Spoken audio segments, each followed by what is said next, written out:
Hey everyone, so today we're going to talk about something I think is kind of important to talk about in terms of how your realtor can help you find your home.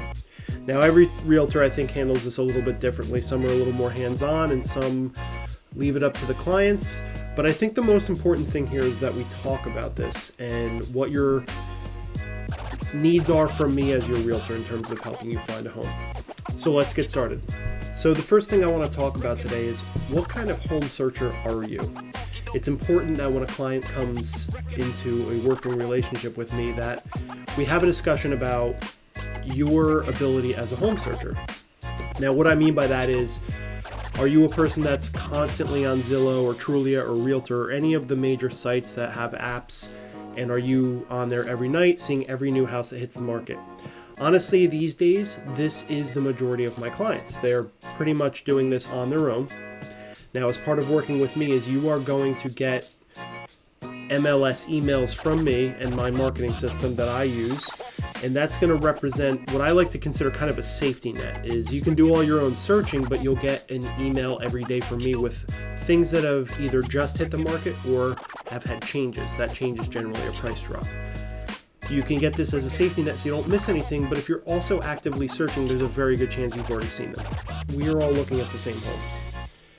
So I don't necessarily think that my clients need me to actually identify specific homes for them and send them over. If that is an expectation that you have with me, that is totally fine.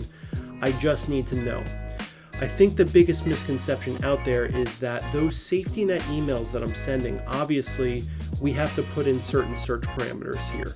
It's not me sitting at a computer hand selecting houses and then sending them to you, because it simply is too time consuming across all of my clients for me to be able to do that. However, if that is something you need and I know that, then we can change that process a little bit. But this is important because I do think in the past I've potentially lost clients over this because they get those safety net emails and they say, Craig, these are not the kind of homes we're looking for. What I often have to explain is we have to put some sort of search parameters in there, and you're going to scoop up some of the things that don't work. For example, if you're looking for a home for $400,000 with 3 or more bedrooms, you're probably going to scoop up a few things in there that are way more than 3 bedrooms in very much in disrepair. But they do hit those search parameters. That obviously is not going to be the right home for you, but there's not much I can do to avoid that going out in these search emails. So how do we combat this? I think the biggest thing here is expectation.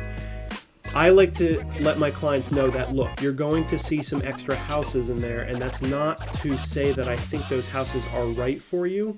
It's just that with the search parameters we chose, I don't want you to miss anything necessarily.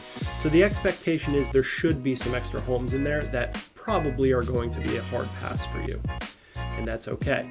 Now, if you want me to check these emails, what I typically will do is I'm going to have myself copied on those emails, and every morning when I get to the office, I'm going to check those emails.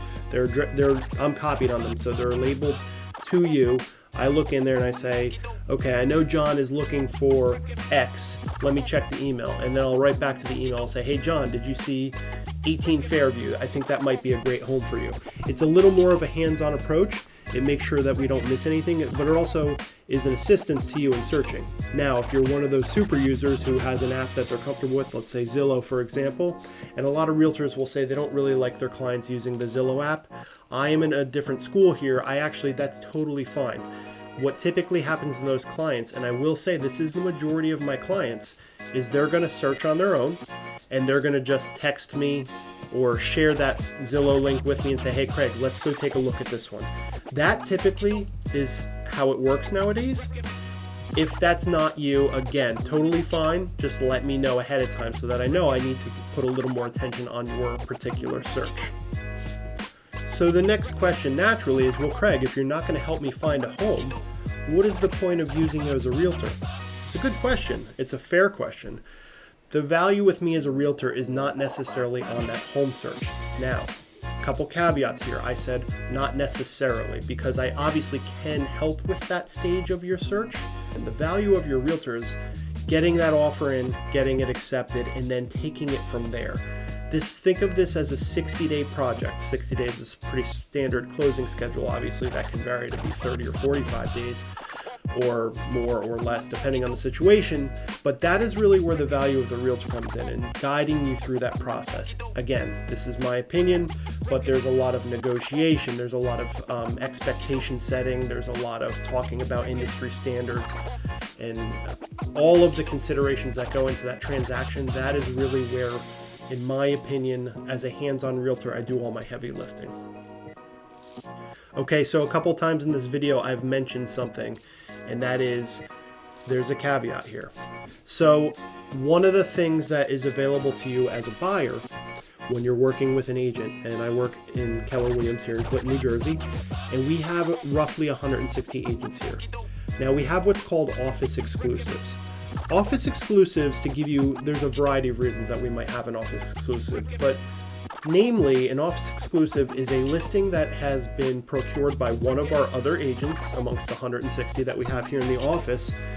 And it could be someone who's getting ready to list, or they have a reason they don't want a lot of showings, or they are away a lot. There's a variety of reasons they might say, you know what, I don't want to put it out on the market and get hit with 50 showings and open houses and all that. I just want to kind of keep it simple. So if you could just show it to people in your office while we're getting ready, or permanently, there are people that just don't want to go to market for various reasons, then that would be an exclusive deal.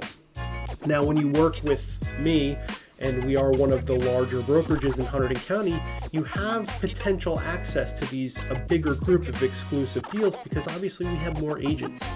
So if you get access to one of these, and I would tell you that this ranges from 5 to 10% of my deals per year is what's considered to be an office exclusive, then that is potentially another way that I can show you a house that you would not otherwise see, because these are not allowed to be publicly marketed. These have to be held within the office. It is an exclusive agreement. It is signed by that seller so that they understand that we're not putting their house out there to the entire market. It's important that they understand that, but they have reasons that they want to take that strategy. In this market, a lot of times that reason is they just don't want to deal with the mania of people coming through. You know, in some of our hotter listings over the past 2 years, we have open houses with 70 attendees. In the time of COVID and whatnot, people might not want all those people coming through. They might have pets, they might have other considerations, and that's why the exclusive deals are often an option for a larger brokerage such as ourselves. Okay, and lastly, and this gets to be something that I talk about a lot, and it's very important because it often is a stumbling block for people right out of the gate, and that is your pre-approval. So I've mentioned this in my previous videos, but if you don't have a pre-approval in place, you're really doing yourself a disservice in the fact that you're already searching for homes. The reason I say that is this is what happens all the time, and I'm just speaking from experience here, is you're holding off on that pre-approval process because you're not quite ready. But guess what? In the meantime, a house pops up on a Monday morning, and it's the perfect house. It's the one you want. You call me up, you say, Craig, this is the one. We finally found it. I called the listing agent, no offers yet.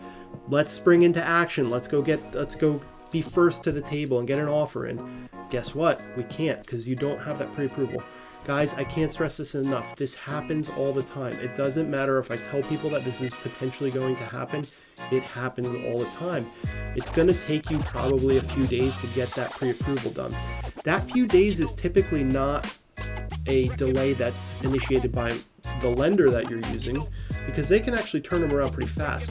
But there is a pretty fair amount of document retrieval and collating and everything else that you'll need to do to get that over to the lender, and that's typically what takes the most time. So again, if you see this on a Monday morning and you have a 9-to-5 job, then you're probably not going to get back to getting those documents until that night, and by the time you get back to it, the lender's left the office. So again, you can see how this can quickly take a couple days.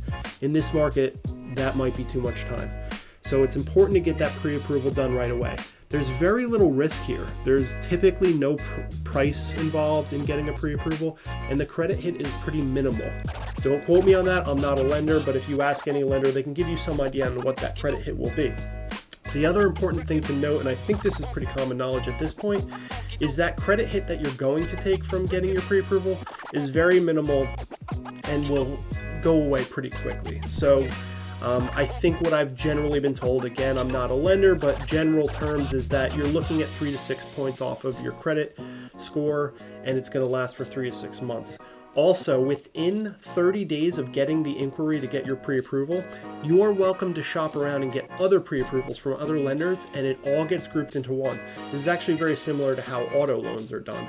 It gives you the ability to shop around without hitting your credit with multiple inquiries, which is what can really bring that credit score down. So again, credit advice, I'm just giving you general professional advice. It's not meant to be, I am not a professional lender. This is just general guidelines that I have from my experience. So thank you so much, guys, for checking out the video. If you've stuck around this long, I really appreciate your time. If you have any other questions, please feel free to contact me. I'm always happy to talk with clients. Again, as I always say, this is a job I really love. I love talking shop with clients or other agents or whatever it may be. So please subscribe to the channel if you wouldn't mind. And hope you enjoyed these videos and that they're somewhat helpful. And hope to hear from you soon. Take care.